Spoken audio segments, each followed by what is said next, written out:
15 years ago, stories of child labor in the chocolate industry made international A headlines. trafficker willing to sell him two young men newly arrived from Mali. Kids are fueling a child labor movement in the cocoa fields of Western Africa. The controversy supposedly sparked widespread reform, but now, over a decade later, a new report says child labor in cocoa production has actually gone up.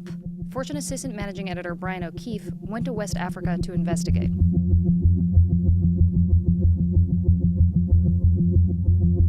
Brian, tell us what's going on. The countries we're talking about here are Cote d'Ivoire, formerly known as Ivory Coast, and Ghana. These two countries together produce about 60% of the world's cocoa supply. Here we are in 2015, the number of children working in child labor had gone up by about 21%. This figure of 2.1 million children, that's those two countries combined. So you were there, you saw the farms. What did you see? It's very much like what you might imagine of a poor village in Africa. These two main countries are not wealthy countries. I mean, the farmers that are the backbone of the cocoa industry, they tend to be these small farmers, many times illiterate, and they've been farming cocoa because they inherited cocoa, and it's how they scraped by. So if the difference between getting enough crop to live is to have your kids helping do it, and maybe there's not even a school nearby, the kids are going to help grow the cocoa, and they're not going to go to school.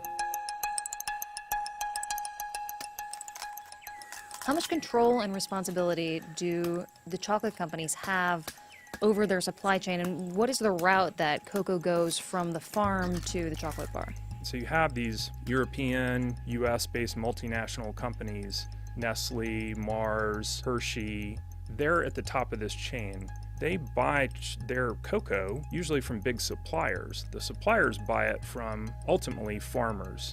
Then you have to look at the government is heavily involved in managing the buying and selling of cocoa. But to produce the volume of chocolate that the world demands, we're talking about thousands and thousands of farms. So the chocolate companies have plausible deniability, basically, because they're so far removed from, there are many middlemen removed from the actual farmers. Yeah, I mean, the chocolate companies typically have not operated on the ground all the time next to the farmers. So it's conceivable that a chocolate company wouldn't know what specific farm its beans are coming from. Consumers are demanding that they take responsibility, and I think that all these companies are beginning to really want to have more ownership of their supply chains. I think that's true of a lot of industries, right? I went and saw several communities where companies and nonprofits are engaging with the community and trying to educate them, but the percentage of communities that they're reaching is still fairly small. The scale of the problem is still really big. So what's different this time? Is there as much impetus for reform now as there was 15 years ago? And will it make a bigger impact than the last one did? Demand for chocolate globally is going up, and the chocolate companies are worried that if they don't, make these communities more productive, healthier, more sustainable, that their supply might dry up.